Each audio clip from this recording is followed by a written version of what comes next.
नमस्कार, मैं हूं शशि रंजन और आपका बहुत बहुत स्वागत है जनता टीवी में। और आप देख रहे हैं हमारे साथ ये खास कार्यक्रम। नाम है थर्मामीटर दिल्ली वाला। अब मैं हर बार कहता हूं, यूट्यूब पे यहाँ वहाँ बतेरे प्रोग्राम। दिल कमज़ोर हो तो मेरा वाला ये मत देखा कीजिए। थोड़ी टीआरपी कम आ जाएगी, हम बर्दाश्त कर लेंगे, लेकिन आपका देखते देखते अगर बीपी ऊपर नीचे हो जाए, हार्ट बीट बढ़ जाए तो कितनी परेशानी। फिर भी दिल ना माने तो ब्लड प्रेशर की एक दवा, गोली और एक गिलास पानी एहतियातन साथ रख लीजिए। क्योंकि हमारे पास नीम के पत्ते और करेले के जूस के अलावा कुछ होता नहीं। अपने मेहमानों का स्वास्थ्य ठीक रहे, बीपी ठीक रहे, शुगर लेवल ठीक रहे, हार्ट बीट ठीक रहे, पॉलिटिकल मौसम है, चुनावी माहौल है, तो ये एहतियात बरतना पड़ता है। अब एक एक कर कर के पूरे हरियाणा में हम थर्मामीटर लगा रहे हैं। रीडिंग आप नोट कर रहे हैं किसका कितना टेम्परेचर है। आज जिनको हम थर्मामीटर लगा रहे हैं, 2019 में उनकी चर्चा पूरे हरियाणा क्या पूरे देश में होने लगी।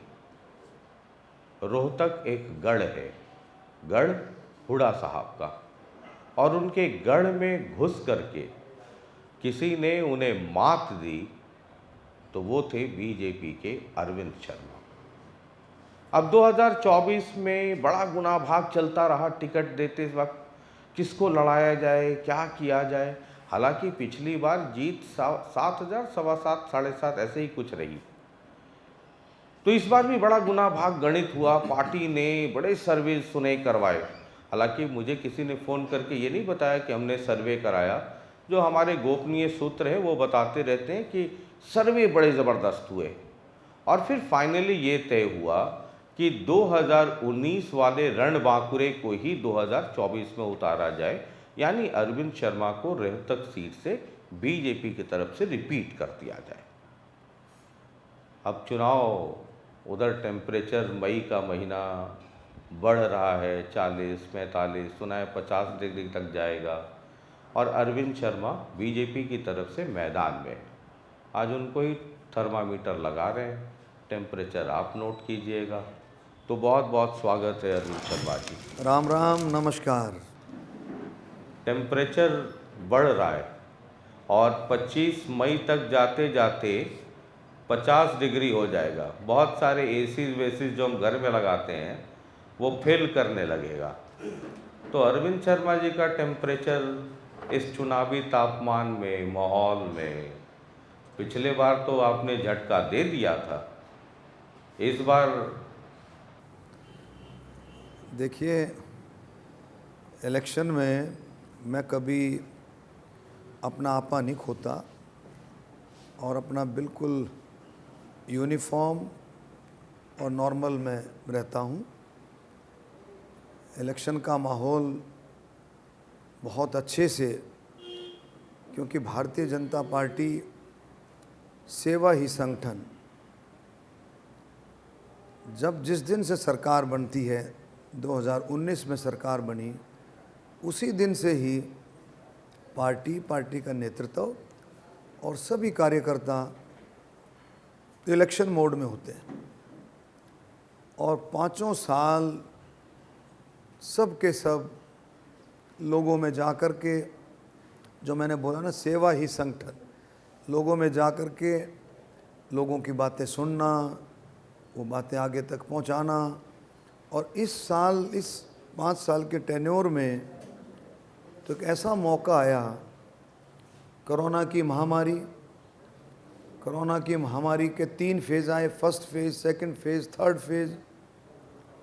फर्स्ट फेज़, सेकंड फेज़ उससे भी भयंकर था, लेकिन भारतीय जनता पार्टी के कार्यकर्ताओं ने, मैं भी कार्यकर्ता हूँ, सभी साथियों ने मिलकर के इस सेवा ही संगठन के भाव को और मजबूत किया हर जगह। और ख़ासकर रोहतक, डिस्ट्रिक्ट झज्जर, कोसली, हमारे कार्यकर्ताओं ने बड़ी मेहनत की। सामाजिक संस्थाओं से मिलकर के बहुत मेहनत की और काफ़ी लोगों की जान भी बचाई। तो ये है हमारे भारतीय जनता पार्टी का कल्चर और कार्यकर्ता और उनका नेतृत्व। जब आपने जवाब देना शुरू किया तो आपने कहा कि आप आपा नहीं खोते।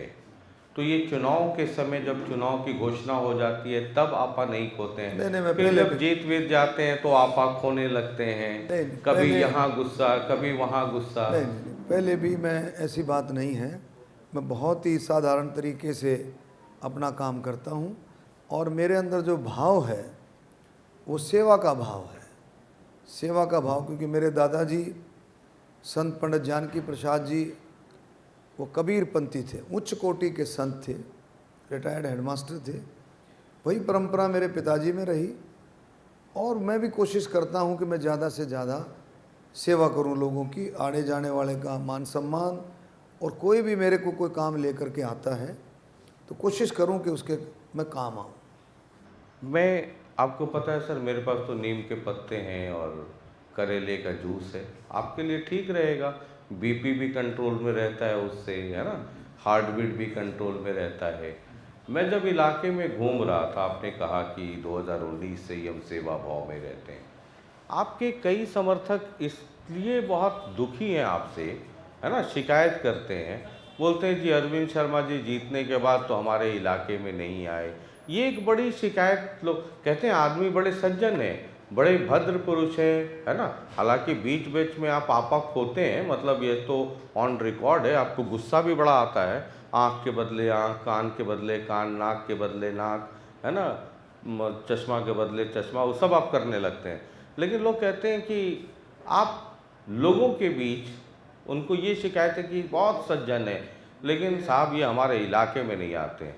देखिए, हमारा ये जो एक माहौल बनाया गया है, ये दुष्प्रचार किया गया है कांग्रेस की तरफ से, ये लगे हुए हैं इस बात में कि ऐसा नहीं है।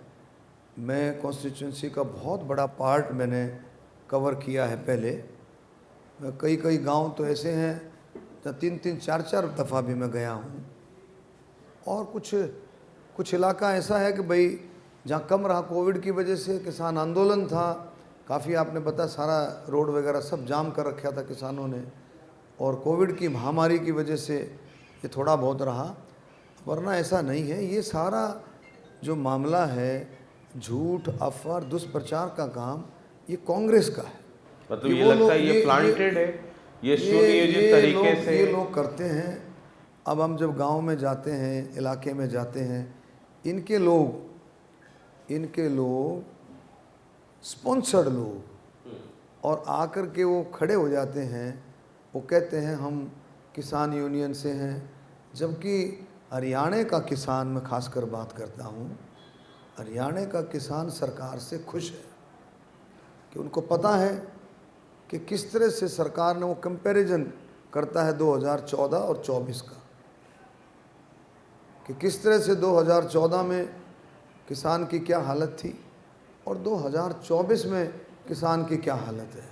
वो सारा कंपैरिजन करके आगे बढ़ता है कि 2014 में आप देखें कितनी फसलों पर एमएसपी थी, और आज हरियाणा देश का पहला राज्य है जो 14 फसलों पर, कम से कम 14 फसलों की जो खरीद है वो एमएसपी पे करता है।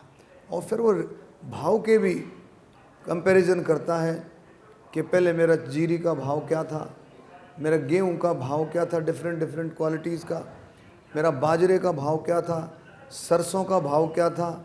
2014 में आप देखेंगे 500-700 रुपये ही बाजरे का भाव था, और आज अब अगर आप देखें 2500 के करीब बाजरे का भाव छू जाता है। ये फ़र्क है मोदी जी के नेतृत्व का। तो किसानों को भी इस बात का पता है, जो ये बातें करते हैं वो कांग्रेस के। मैंने समय समय पर उस बात के प्रूफ भी दिए हैं कि किस तरह से उनके लोग हैं और इस तरह की बातें करते हैं। उनके पहले दिन वो भूपेंद्र हुड्डा और आशा हुड्डा के साथ फ़ोटो खिंचाते हैं, कोई दीपेंद्र हुड्डा के साथ फ़ोटो खिंचाता है, और बातचीत करके फिर वो निकलता है कि मैं। तो ये जो आपका कई सारे वीडियोस, आजकल तो सोशल मीडिया का ज़माना है, तो कई सारे वीडियोस वायरल हो जाते हैं आजकल, खट खट वायरल होते हैं। कई जगह ये दिखता है कि अरविंद शर्मा जी को नहीं जाने दिया गया, या गांव में गए तो कुछ लोग आकर करके विरोध प्रदर्शन या फिर आपसे सवाल करते हैं। ये कई सारे वीडियोस वायरल हैं। तो आपका ये कहना है कि ये सब स्पॉन्सर्ड है? स्पॉन्सर्ड। दूसरा एक बात है, कोई भी एक भी गांव ऐसा नहीं है जहाँ ये कहते हैं, मैं तभी तो मैंने बोला ना, फिर मैं कह रहा हूँ, ये झूठ, अफवाह और क्या कहते हैं, दुष्प्रचार, ये दुष्प्रचार करते हैं। एक गांव भी ऐसा नहीं है कि जहाँ मुझे बोलने ना दिया हो, घुसने ना दिया, ऐसा नहीं है, ऐसा बिल्कुल नहीं है। लोग प्यार करते हैं, किसान हमारे से ज़्यादा प्यार करते हैं, और हमारी 36 बरादरी उससे भी ज़्यादा प्यार करती है।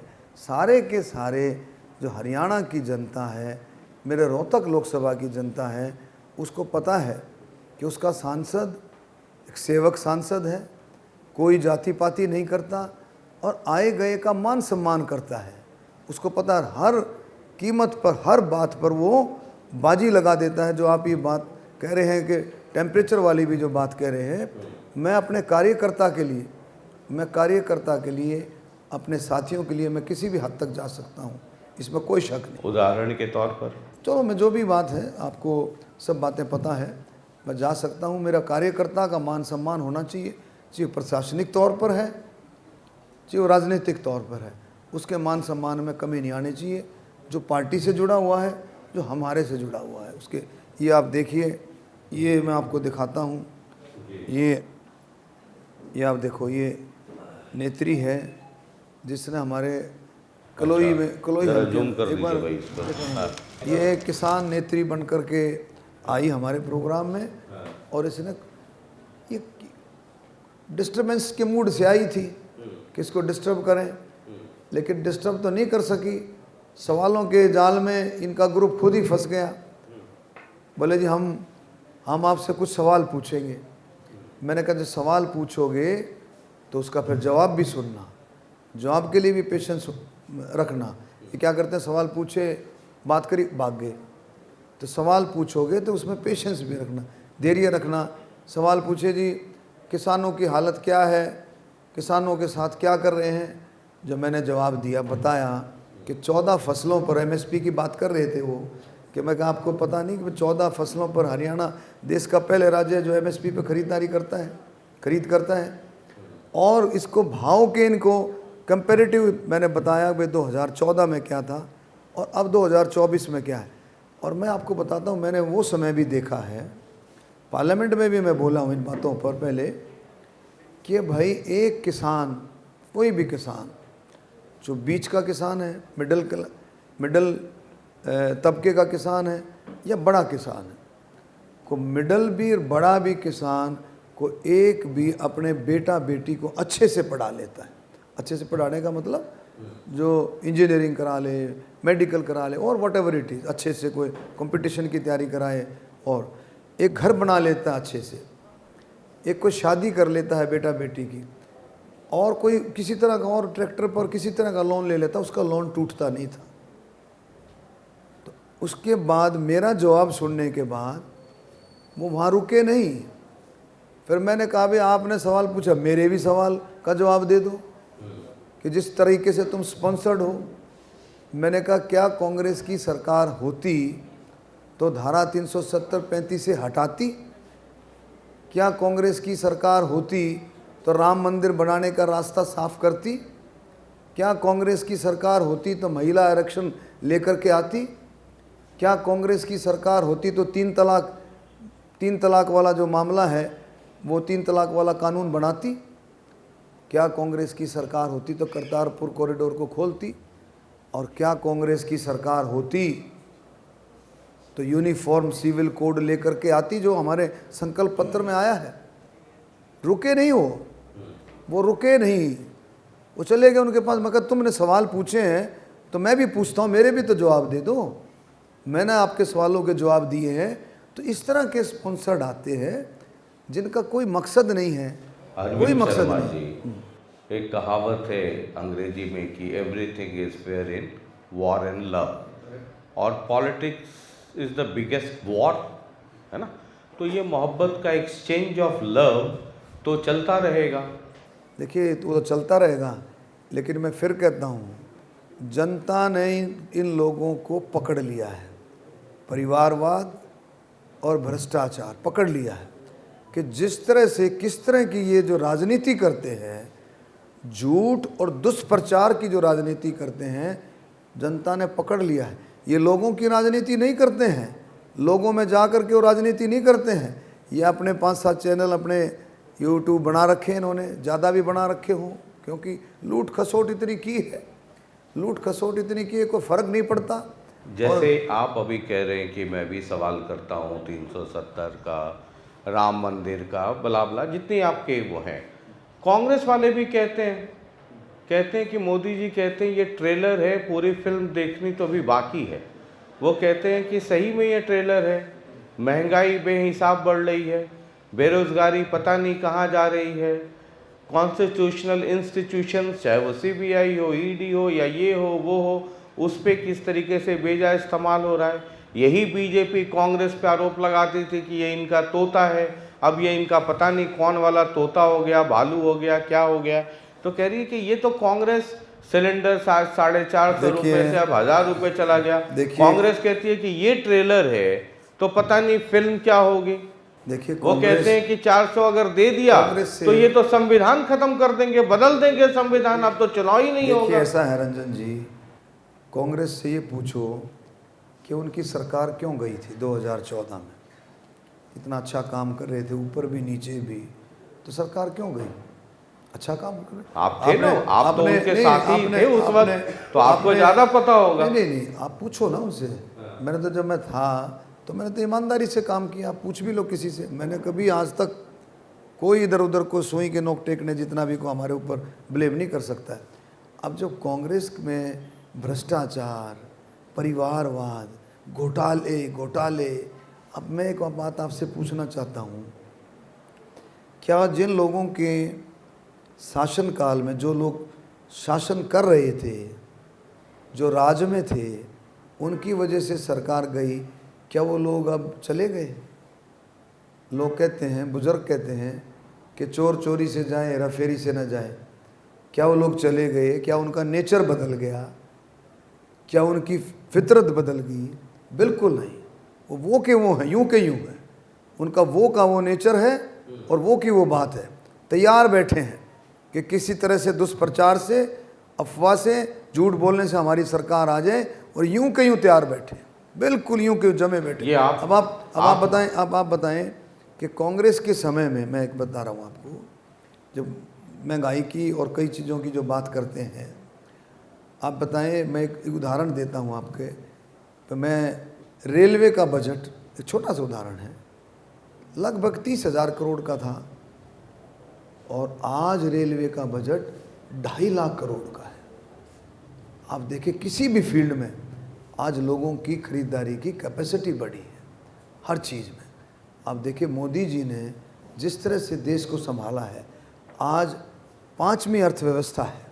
तो ये सब आंकड़े झूठे हैं, पार्लियामेंट में बातें आ रही हैं, ये 5वीं अर्थव्यवस्था है, तीसरी अर्थव्यवस्था बनने जा रहा है। हर चीज़ में 25 करोड़ लोगों को गरीबी रेखा से बाहर निकाला। ये आंकड़े झूठे हैं, ये सरकार झूठ बोलती है। अच्छा, ये जो बात करें तो सच है। मतलब इनको लोगों को गुमराह करने के अलावा इनको कुछ नहीं आता है। ये जो आप कई बार, हर बार भाषण में, या मैंने आप जब भी आपका इंटरव्यू किया है, या जब मैं आपके यहाँ आ रहा था, तो मैंने 20-24 घंटे लगाए आपके वीडियोस देखने में, रिसर्च करने में। थोड़ा पढ़ लिख लेता हूँ, ज़माना तो बदल गया, लेकिन पढ़ लिख करके ही जाता हूँ किसी मेहमान के पास। तो ये जो बार बार आप जो कहते हैं कि क्या उनकी फितरत बदल गई है ना, क्या उनका विचार बदल गया, नाम तो आप नहीं लेते हैं, लेकिन ये जो वो करते हैं और रोहतक में वो करते हैं, तो ये डायरेक्टली तो इसका मतलब आप भूपेंद्र सिंह हुड्डा को ही टारगेट करते हैं ना, कि क्या भूपेंद्र सिंह हुड्डा बदल गए, क्या उनका वर्किंग स्टाइल बदल गया, क्या उनके साथ जो लोग थे और जो त्राहिमाम, यही कहना चाहते हैं ना कि त्राहिमाम मचाते थे, क्या वो बदल गया? क्या भूपेंद्र सिंह हुड्डा बदल गए, या उनके आसपास रहने वाले लोग बदल गए? मैं तो देखिए खुला खेल पर उकाबादी, जो आप छुप छुपा करके खेल खेल रहे हैं, है ना, जो आप भाषण दे रहे हैं, मैं वो तो खुलेआम बोल रहा हूँ। उनके आसपास के लोग आप नाम लेने में डरते हैं, मैं नाम ले लेता हूँ। मैंने तो क्लियर कट, जो मैं समझ रहा हूँ क्या सही समझ रहा हूँ, सुन लो, मैंने तो क्लियर कट ठोक करके नाम लेकर के बोला है, क्लियर कट ठोक करके नाम लेके बोला है। क्या इनसे पूछो, क्या मोनू हुड्डा बदल गया, क्या बिट्टू बदल गया, क्या आशा जी बदल गई, जो छुप छुप के कमरों में घुस घुस करके क्या करते थे, भ्रष्टाचार करते थे, क्या वो बदल गए? आप पूछ के देखो, मेडिकल कॉलेज में, मेडिकल PGIMS में पूछ करके देखो, जब इनके जो बिल्कुल चमचे जो इनके ओहदे पर होते थे तो किस तरह से लिस्टें बदल देते थे। कुछ है नहीं, खर्ची पर्ची सिस्टम, एडमिशनों में भी नहीं छोड़ा इन्होंने, नौकरियों में नहीं छोड़ा, और अब भी कह रहे हैं तो नौकरी दिलवाई ना, रोहतक में ही चलिए सही। नहीं, रोहतक में सबको कहते हैं कि हम तो 36 बिरादरी के लोगों को नौकरी मिली। कहाँ पूछ लो आप जाकर के, अब तो सर्वे करते हैं, मैं गांव जा रहा हूँ मैं कि 2014 से पहले बताओ कहाँ नौकरी मिली। मैं तो कहता हूँ सरकार को, हरियाणा सरकार को एक वाइट पेपर जारी करना चाहिए कि इनके राज्य में कितनी नौकरियां मिली और वो नौकरियां कहाँ मिली, किसको दे दी इन्होंने। मतलब समझे नहीं, खुल करके बोलिए ना, जो आप मतलब आप ये कह रहे हैं कि भूपेंद्र सिंह हुड्डा के राज में सेलेक्टेड नौकरी मिली और सेलेक्टेड बिरादरी को मिली, यही कहना चाह रहे हैं आप? ये सोचो, सांगी जैसे गांव में जहाँ इन्होंने पकड़ पकड़ करके HCS लगाए, DSP लगाए, ऐसे लोग लगाए जिनको साइन भी करने नहीं आते थे, अपना नाम भी नहीं लिखना आता था, बहुत सारे लोग ही बोलते, वो उदाहरण भी आ जाएंगे। अब जो इनका गांव, अपना पर्सनल गांव, कृष्ण मूर्ति हुड्डा कहते हैं कि आज तक कोई अफसर इन्होंने नहीं लगाया, 3 HCS इस भारतीय जनता पार्टी की सरकार में लगे हैं, पारदर्शिता के कारण, अपनी मेहनत के कारण। तो ये अभी भी सुनो, आप कह रहे हैं ना फितरत नहीं बदलती, नेचर नहीं बदलता, उस पर मैं आता हूँ। अभी इन्होंने पीछे यूनिवर्सिटी में एक प्रोग्राम किया और वहाँ से इनके नेताओं ने कहा, क्योंकि नौजवानों को, युवाओं को लुभाने का इनके पास ये तरीका है कि भाई चिंता मत करो, अगर हमारी सरकार आएगी तो पर्ची सिस्टम फिर से लागू होगा। अच्छा, यानी कि पर्ची में सिफारिश सिस्टम, हाँ, सिफारिशी सिस्टम फिर से लागू होगा और ये बीजेपी वाला काम है, ये इसको हम बंद कर दें, मतलब पर्ची सिस्टम फिर से चालू। तो नौजवानों को क्या संदेश देना चाहते हैं? आज जो नौजवान रास्ता पकड़ गए, आप जाओ गांव में सर्वे करो, शहरों में सर्वे करो, आप जा करके देखो, रात को 1:30 बजे 2 बजे आपको लाइट जलती मिलेगी, बच्चे पढ़ रहे हैं, बच्चों को समझ में आ गया, लड़के लड़कियों को समझ में आ गया कि थोड़ी सी मेहनत अगर हम करेंगे तो हमारे को नौकरी मिलेगी, हमारे को 100% नौकरी मिलेगी। आज देखो आप जा कर के गाँव में जा कर के, किसी गांव में 50-50, 100 भी नौकरियां लगी हैं, लेकिन ईमानदारी से, पारदर्शिता से लगी है, कोई खर्ची पर्ची किसी की सिफारिश नहीं। तो जो मैं आपको थर्मामीटर लगा रहा हूँ, है ना, और एक चीज़ मैं पहले स्पष्ट कर देता हूँ, मैं बड़ा एवरेज इंटेलिजेंस वाला आदमी हूँ, मुझे बहुत बुद्धिमान मत समझिएगा कि आपने इशारा कर दिया और मैं समझ गया, बहुत एवरेज इंटेलिजेंस का आदमी हूँ मैं।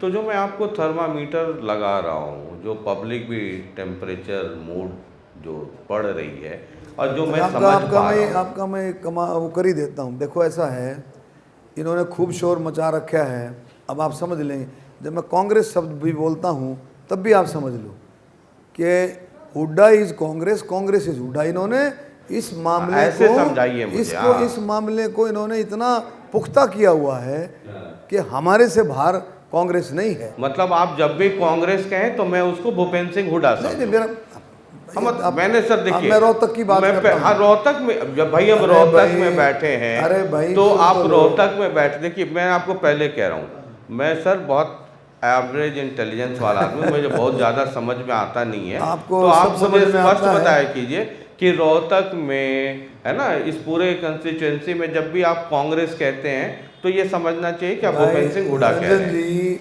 ऐसा दहशत का माहौल इन्होंने बनाया हुआ था कि भाई कोई आ जाओ, कोई आ जाओ, रोहतक से नहीं जीत सकता। इनके लोगों ने ही, इनके कुछ लोगों ने माहौल बनाया हुआ था अभी भी ऐसी ऐसी अफवाहें करते हैं, अब पूछो मत, ऐसी अफवाहें, ऐसी बातें करते हैं कि जी हमको कभी 19 साल तो ये हो गया सांसद दीपेंद्र, और मेरा ख्याल में 4 बार शायद हुड्डा साहब भी रहे, तीन बार रहे हुड्डा साहब भी, 3 बार हुड्डा साहब रहे हैं। 19 और 15 कितने हो गए भाई? 34 साल में आप जाकर के पूछो, 34 साल में कितने गांव ऐसे हैं, कितने इलाके ऐसे हैं इन्होंने कभी वहाँ पर पाँव भी नहीं रखा, इन्होंने वहाँ पर पाँव भी नहीं रखा 34 साल में। तो अरविंद शर्मा और जी का दूसरों की ये अफवाहें फैलाते हैं। अब सर जितना आपने बोला पहले मैं उसको क्लियर कर लूँ। मैंने बताया मैं एवरेज इंटेलिजेंस वाला आदमी, कमज़ोर आदमी हूँ सर, मानहानि केस मुकदमा से बहुत डरता हूँ मैं, है ना, इतना आप मुझे दबंग समझते होंगे, मैं बड़ा कमज़ोर आदमी हूँ। तो जितना आपने अब तक बताया कि जब अरविंद शर्मा रोहतक में जनसभा में ये कहें कि कांग्रेस की फितरत नहीं बदली है, ये वही कांग्रेस है, तो मतलब ये समझना चाहिए कि ये वही भूपेंद्र सिंह हुड्डा है, ये भूपेंद्र सिंह हुड्डा की फितरत नहीं। मुझे एक बार कंप्लीट कर लिया, अगर नहीं मैं गलत समझाऊं तो मुझे बता दीजिएगा सर। पता चला कल के दिन में आप मानहानि कर दें, वो मानहानि कर दें, मैं कमज़ोर आदमी बीच में पिस करके मारा जाऊंगा। तो आप ये कह रहे हैं, आप अपने लोगों को रोहतक में ये समझाते हैं कि भूपेंद्र सिंह हुड्डा अगर वापस आ गए तो फिर 2014 वाला माहौल याद कर लो। और 2 नाम आपने कुछ लिया था, क्या एक कोई क्या मोनू कुछ लिया नाम आपने? मोनू है, अच्छा मोनू है, और एक और देशों में नहीं, जो इनके रिश्तेदार हैं, रिलेटिव, अच्छा रिश्तेदार, कि अगर ये आ गए वापस, मामा है, जो भी है, अच्छा साला मामा पूरा ये सब पूरा जो है ऐसा सिस्टम। तो अगर 2014 मतलब मैं जो समझ रहा हूँ, है ना, जो आपका टेम्परेचर मैं नोट कर पा रहा हूँ और ऑडियंस भी नोट कर रही होगी, कि आप जाते हैं फील्ड में, कहते हैं या समझाते हैं डायरेक्टली या इनडायरेक्टली कि अगर जिता दिया तो 2014 वाला वही मोनू वापस आ जाएगा, वही रिश्तेदार वापस आ जाएंगे और भाइयों बेचैनी हो जाएगी। ये लोगों को समझाने की बात रोहतक वालों को बिल्कुल भी नहीं है। अच्छा ये समझाइए, सब समझाए। तो ये रोहतक वाले आपको समझाते हैं या आप भूपेंद्र सिंह हुड्डा को समझाते हैं? सुन तो लो, ये सब समझाई, तो मैं आप प्रेस के साथ बात कर रहा हूँ। अच्छा। ये सारे समझाए, अभी बात करके देख लो। हाँ। सारे के सारे पूरे रोहतक की जनता समझाई है कि ये क्या है, क्या इनकी नेचर है, किस तरह का ये बर्ताव करते हैं और किस तरह से ये दिखावा कुछ और करते हैं और काम कुछ और करते हैं। सर जनता के साथ, जनता के साथ आप मुझे क्यों इंटेलिजेंट समझते हैं? मैं इशारा नहीं समझता हूँ भाई, आप समझे नहीं हो। हाँ। जनता के साथ और बोलो, और क्या कलाओ? अच्छा जनता के साथ, तो जनता सब एक सबको है या 36 बिरादरी में? सबको पता, 36 बिरादरी को पता है कि ये क्या है। अच्छा ये पता है कि वो क्या है, सबको पता। ये मैं तभी तो कहता हूँ, ये लोगों की पकड़ाई में आ गए हैं। अच्छा, लोगों की पकड़ाई में अच्छी तरह से आ गए हैं। 19 में भी जो चुनाव हारे तो लोगों की पकड़ाई में आए कि भाई ये क्या है। चलिए मैं लोगों को बहकाने का काम करता है। मैं आगे बढ़ता हूँ। मतलब एक चीज़ तो मैं समझ लिया आपको थर्मामीटर लगाकर, कांग्रेस ये चाहती है अक्रॉस हरियाणा, और रोहतक तो सबसे बड़ा एपिक सेंटर है, वो चाहती है कि ये जो लड़ाई है लोकसभा चुनाव की, ये Congress candidate versus BJP candidate हो, यानी दीपेंद्र हुड्डा वर्सेस अरविंद शर्मा हो। बीजेपी चाहती है ये लड़ाई नरेंद्र मोदी वर्सेस राहुल गांधी हो। अब दोनों का अपना अपना मतलब है। आप भाषण देते हैं तो 2014 के पहले की लोगों को याद दिलाते हैं अपने हिसाब से, और साथ में ये कहते हैं कि मैं तो देखो मोदी का सिपाही हूँ, मुझे वोट दोगे तो मोदी को जिताओगे, उनको वोट दोगे तो राहुल गांधी को जिताओगे। राहुल गांधी का मैं तो कह रहा हूँ उनसे पूछो। अब आपकी बात आ गई कि आप ये बताइए कि चुनाव किस चीज़ का चुनाव है? चुनाव लोकसभा का चुनाव, लोकसभा का चुनाव। एक एमपी को हम चुनेंगे जो हमारा लोकल रिप्रेजेंटेटिव होगा, लोकसभा का हमारा लोकसभा के चुनाव, उसके जरिए क्या चुना जाता है? प्रधानमंत्री। लोकसभा के चुनाव के जरिए प्रधानमंत्री चुना जाएगा। तो मेरा नेता कौन है? मैं भारतीय जनता पार्टी में हूँ। मेरा नेता कौन है? मेरा नेता मोदी है। हमारे सब कार्यकर्ताओं का नेता मोदी है, तो मैं किसके नाम पे वोट मांगूंगा? मैं अपने नाम पे वोट मांगू कि मैं अरविंद शर्मा हूँ भाई मुझे जिताओ, मैं अरविंद शर्मा हूँ भाई मुझे जिताओ। अरे भाई मेरा नेता मोदी है और मैं मोदी के कामों की वोट मांग रहा हूँ। काम देश में किए, मेरे रोहतक में भी काम हुए हैं, पूरे देश में काम हुए हैं। क्या ये काम नहीं है? 59 करोड़ लोगों का आयुष्मान कार्ड बनाना काम नहीं है? उसको काम नहीं मानते ये? क्या 12 करोड़ किसानों को किसान सम्मान निधि देना काम नहीं है? क्या जो गरीब महिलाओं को उज्ज्वला योजना में 10 करोड़ से ज़्यादा गैस कनेक्शन देना ये काम नहीं है? क्या विश्वकर्मा प्रधानमंत्री विश्वकर्मा योजना के जरिए से लोगों तक पहुंचना काम नहीं है?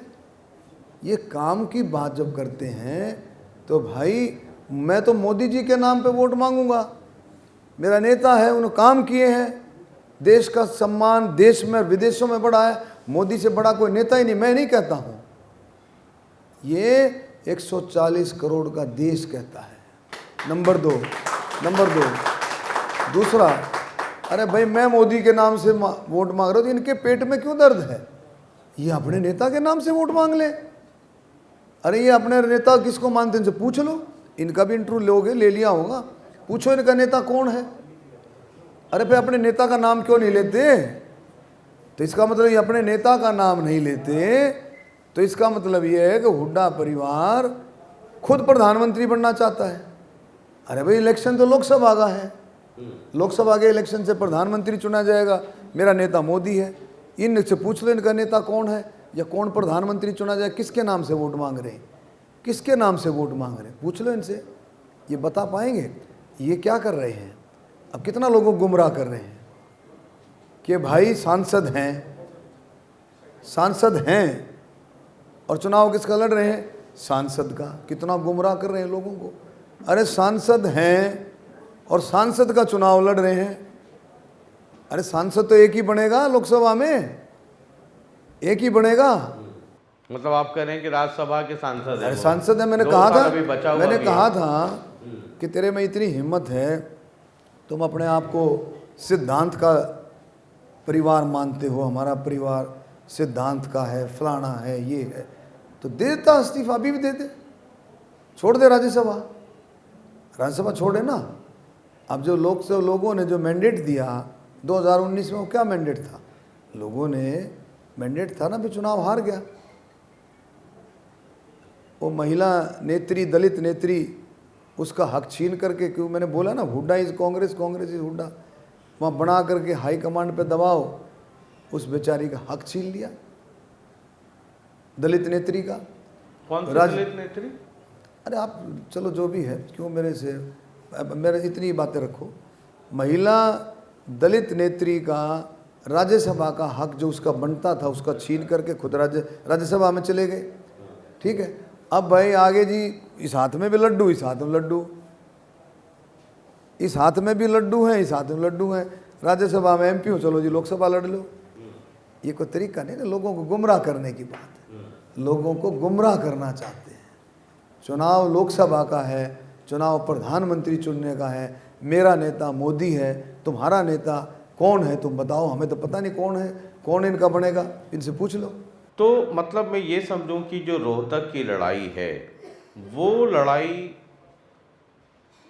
मोदी वर्सेस भूपेंद्र सिंह हुड्डा फैमिली वो तो उनको पता होगा। नेता हम कहते हैं हमारा नेता मोदी है, हम तो मोदी के नाम से वोट मांगते हैं। काम इतने किए, काम जो है इंडी गठबंधन है, उधर वाले कहते हैं उनका कि भाई सांसद चुने जाएंगे, फिर मतलब लोकतांत्रिक प्रक्रिया तो यही है, सांसद चुने जाएंगे, सांसद फिर जब जाएंगे वहाँ वो अपना एक नेता चुनेंगे और वो नेता जो है सो सदन का नेता होगा, वो प्रधानमंत्री होगा। तो ये बात कहे, तो करते हैं ना, ये बात नहीं, ये बात कहे ना, हाँ ये बात कहे ना कि भाई मैं सांसद, हम चुने जाएंगे तो हम फैसला करेंगे वहाँ नेता को, ये बात कहे ना। अच्छा, ये तो कहते हैं मुझे सांसद बना दो, मैं मुख्यमंत्री बनूंगा। ये तो मतलब भाई मुझे सांसद बना दो, मैं मुख्यमंत्री, मुझे सांसद बना दो, मैं मुख्यमंत्री बनूंगा। ये क्या है, पूछो इनसे। हाँ भाई सांसद बना दो, मुख्यमंत्री बनूंगा। तो तो सांसद मुख्यमंत्री बनेगा तो हो सकता है कोई नया कॉन्स्टिट्यूशन, कोई नया कानून ये कुछ ले आए या ले आए होंगे, कुछ ना कुछ इनका होगा। तो अंदर आपने भी तो एक सांसद को मुख्यमंत्री बना दिया ना, नायब तरीके से, नायब सैनी नाम है, तो ये कहे वो भी ना, तो सांसद ही है, उनको मुख्यमंत्री बना दिया। तो ये वाले सांसद भी देखेंगे, उन्होंने आपने ही रास्ता दिखाया कि एक सांसद को मुख्यमंत्री बना दो, तो वो भी दीपेंद्र कहेंगे भाई मैं भी सांसद बन जाता हूँ। सांसद बन के ही अगर कोई मुख्यमंत्री बनना है तो मैं भी दिल्ली के थ्रू आ जाता हूँ, सांसद रहा 6 महीने में चुनाव। तो सांसद तो है, तो रही राज्यसभा में सांसद रहा। हाँ रहा क्या है अभी, फिर है ना, 2 साल है, अभी खत्म तो नहीं हो रहा, 2 साल है। तो फिर मुख्यमंत्री की प्रोसेस तो 4 महीने के बाद है। तो सांसद से ही मुख्यमंत्री बनना है तो सांसद तो है ही ऑलरेडी। अच्छा, ये तो लोगों को सिर्फ गुमराह करने का काम है इनका, ये दिखाने का कि हमारे परिवार के सिवाय किसी और के पास ताकत नहीं है कांग्रेस में, हम ही हैं जो कुछ है, सारा हमारा ही परिवार है। अब देखो ना कितना बार आता भाई टिकट किसको मिलेगा, टिकट किसको मिलेगा, टिकट भाई दीपेंद्र को नहीं मिलेगा तो हुड्डा साहब लड़ेंगे, हुड्डा को नहीं मिलेगा आशा हुड्डा लड़ेगी, आशा हुड्डा लड़ेगी तो दीपेंद्र की वाइफ लड़ेगी। तो सारे का सारा काम इनके पास है और अपने परिवार में ही सीमित रखना चाहते हैं, इससे बाहर नहीं है। आप किरण चौधरी का भी बयान देखा होगा, चौधरी वीरेंद्र सिंह का भी बयान देखा होगा, बयान आपको बड़ा अच्छा लगता होगा। करण दलाल का भी बयान, करण किस तरह से अच्छा लगा होगा आपको। नहीं मुझे अच्छा नहीं लगा, मुझे अच्छा गंदे की बात नहीं। मैं तो धर्मवीर जी से पूछ रहा था, पूछे अच्छे गंदे की बात कि श्रुति चौधरी का टिकट कटा तो आपको अच्छा लगा या खराब लगा? हालांकि पड़ोस के घर की कहानी है, लेकिन किरण चौधरी की बेटी का, पुत्री का टिकट कटा तो धर्मवीर जी आपको ये अच्छा लगा या खराब लगा? वो गोल गोल गोल गोल घूमते रहे, मुझे तो पता है कि अच्छा लगा कि खराब लगा। तो ये उधर कट गया, उधर कट गया, आपके सुनीता दुग्गल का टिकट कट गया, वो आपको पता नहीं चला, है ना? मतलब चट मंगनी पट गया, इधर वो भेज दिया रंजीत सिंह को, वहाँ सारा तोड़ के 70 75 80 85 वाला, और उसको सिरसा ज्वाइन कराया टिकट, तो आपको उधर वाला दिखाई पड़ता, अपने घर वाला दिखाई नहीं पड़ा। ऐसा है रंजन जी, ये भारतीय जनता पार्टी है, हाँ, ये कुछ भी कर सकती है और जो करेगी सब मास्टर स्ट्रोक। ऐसा नहीं है, ये प्रजातंत्र के हिसाब से करती है। आपने सीबीआई ईडी की बात रखी, वो इंडिपेंडेंट बॉडीज हैं, उनका इस सरकार से कोई लेना देना नहीं, वो अपने हिसाब से। रही बात टिकट कर, आप एक मिनट, ये भारतीय जनता पार्टी है जिसमें नायब सैनी एक बैकवर्ड के बेटे को मुख्यमंत्री बना, ये भारतीय जनता पार्टी जिसने मोदी जी को, प्रफुल्ल पटेल को, अजीत पवार को, ये वाला दिखाई, ये आपको दिखाई नहीं पड़ता है? अच्छा ये बताइए कि बीजेपी में कितने लोगों के सीबीआई ईडी का केस चल रहा है? ऐसा कुछ नहीं है। देखो सुनो, जो भारतीय जनता पार्टी में बोलेंगे कुछ नहीं है, मैं जो भारतीय जनता पार्टी में उनके खिलाफ भी चल रही है ED CBI, their number of cases बहुत हैं। अब ऐसा नहीं है, ईडी सीबीआई अपना हिसाब से काम करती है, अपने हिसाब से काम करती है। और ये भारतीय जनता पार्टी है जो नरेंद्र मोदी प्रधानमंत्री, एक बैकवर्ड का बेटा प्रधानमंत्री है, एक गरीब का, एक मेरी सुन लो, एक गरीब का बेटा प्रधानमंत्री है। ये भारतीय जनता पार्टी है जो नायब सैनी आज मुख्यमंत्री है। तो सुनीता दुग्गल हमारी बहन है, मैं आज लिख के दे देता हूँ, कहता हूँ आपको, अरे भाई पार्टी में कुछ नहीं पता है, कहाँ उसको पहुँचा दे, कहाँ नहीं सुन, तो कहाँ उसको बैठाएं, कहाँ पहुँचाएं। तो इसलिए वो खुद उससे पूछ कर देखो, उसको भरोसा है कि पार्टी किसी के काम को पीछे नहीं छोड़ती है, हमेशा सिस्टम है उसका पार्टी का। कोई लोकसभा का चुनाव तो है सर, सुनीता दुनिया की सबसे बड़ी पार्टी है, नायब पार्टी है, कब किस कोयला को कोहिनूर बना दें क्या पता।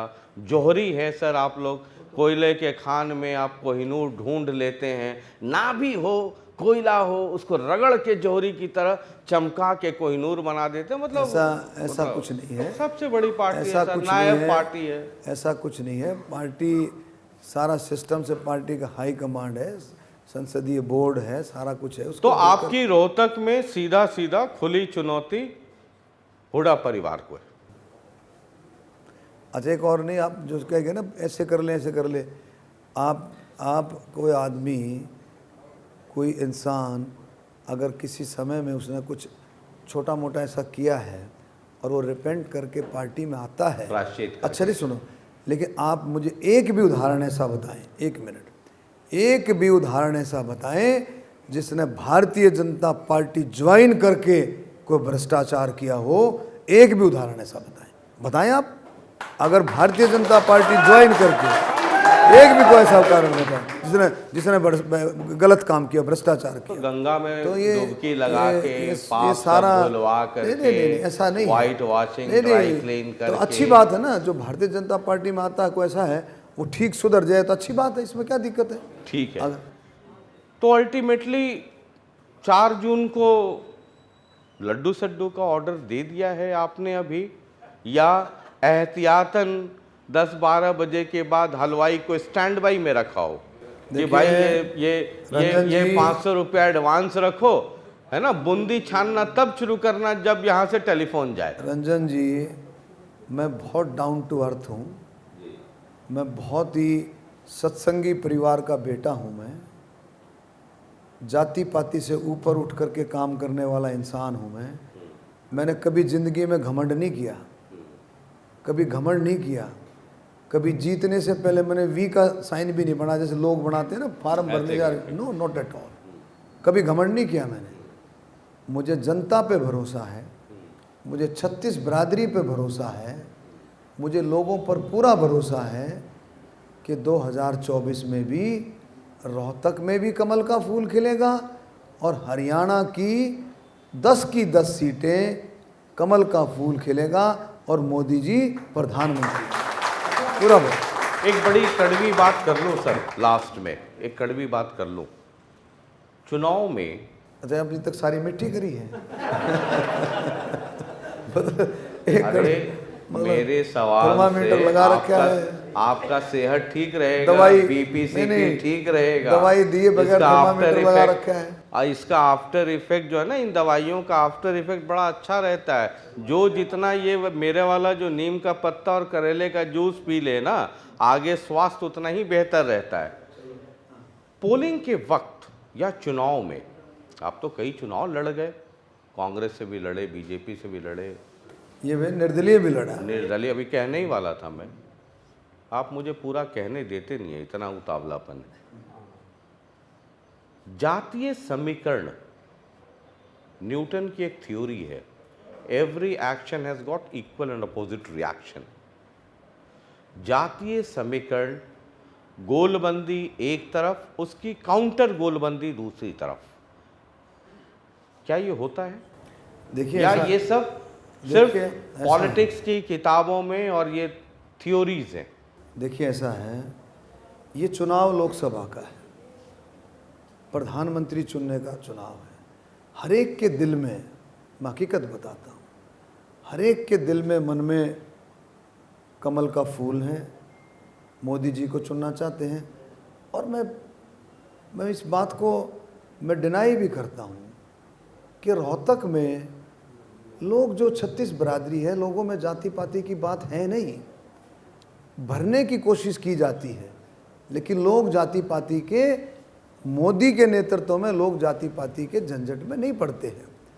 उनको देश की, ये इलाका, मेरा रोहतक का इलाका, मेरा झज्जर ज़िले का इलाका, मेरा कोसली का इलाका, जब रोहतक कहता हूँ रोहतक ज़िला आता है, मैम भी आता है, सांपला भी आता है, सब आता है, कलानौर भी आता है, इसी तरह झज्जर में बेरी, बादली और बौद्धर, सारा बादरगढ़ और ये सारा कोसली, ये जो इलाका है, ये बहादुरों का, शहीदों का, स्वतंत्रता सेनानियों का इलाका। इस इलाके को समझो, इन लोगों की कुर्बानियां हैं, ये देशभक्तों का इलाका है। अब जा कर के गांव में देखो, कई कई गांव में तो 5-5, 7-7 शहीदों की प्रतिमाएं लगी हुई हैं। ये कितना इम्पोर्टेंट इलाका है, ये देशभक्तों का इलाका है। इसको देश, इनके लिए सबसे पहले देश है, इनके लिए अपने आप से भी पहले देश है। तो मैं भाई मानता हूँ ये देश की सोचते हैं, और देश को कोई मजबूत कर सकता है, देश को कोई ताकतवर और ज़्यादा कर सकता है, विदेशों में भी मान सम्मान बढ़ा सकता है, और देश के किसान का, मजदूर का, दलित का, बैकवर्ड का, नौजवानों का, कर्मचारी, व्यापारियों का, खिलाड़ियों का, स्वतंत्रता सेनानी, शहीदों के परिवार का, बुजुर्गों का, महिलाओं का अगर कोई ध्यान रख सकता है तो वो है नरेंद्र मोदी। चलिए, बहुत बहुत शुक्रिया इस बातचीत के लिए। तो अरविंद शर्मा जी थे, बीजेपी के कैंडिडेट हैं रोहतक से। थर्मामीटर हम लगा रहे थे और मैं शर्मा जी को कह रहा था कि ऐसा मत समझिए, ये इनका बड़प्पन है, ये मुझे बड़ा इंटेलिजेंट समझते हैं। हूँ नहीं मैं इंटेलिजेंट, औसत इंटेलिजेंस का आदमी हूँ। जब तक मुझे सीधे सीधे कहा ना जाए मैं समझता नहीं हूँ, इशारा नहीं समझता हूँ। इसीलिए तो कॉलेज में भी पढ़ता था तो आज तक मेरा कोई अफेयर नहीं हो पाया, इसलिए कि मैं इशारा कभी समझ ही नहीं पाया। तो शर्मा जी खुलते खुलते खुल गए और कह रहे हैं कि रोहतक में जब भी मैं कहूं कि कांग्रेस की फितरत नहीं बदली है, 2014 के पहले वाला याद करना, तो इसका सीधा सीधा मतलब होता है कि भूपेंद्र सिंह हुड्डा को याद कर लेना, 2014 से पहले 2016 को भी याद करना, 2016 को भी। अच्छा। ना आप क्या कह रहे हैं आप? बस 2014 2016 को भी याद रखना। अच्छा, 2014 के पहले और 2016 भी याद, 16 को भी याद रखना, 16 को भी याद करना। अब आप रोहतक का तो समझ गए, मैं तो 2014 की बात कर रहा था, पहले की। अब मैंने कहा कि मेरा इंटेलिजेंस कम है, तो अरविंद शर्मा जी अभी 40-45 मिनट जब मुझसे बात कर रहे थे तो इनको भी समझ में आ गया कि शशि रंजन का इंटेलिजेंस एवरेज है। तो उन्होंने कहा कि 2014 के पहले नहीं, 2016 भी याद रख लेना, मोनू को भी याद रखना, सोनू भी याद रखना, दीपू भी याद रखना, ये सब याद दिलवा रहे हैं। अब 4 जून हम लोग याद करेंगे। हमें तो मिठाई खाने से और लड्डू खाने से मतलब है, जिसके यहाँ लड्डू बटेगा वहीं चलेंगे। बहुत बहुत शुक्रिया, नमस्कार, लगातार देखते रहिए जनता टीवी।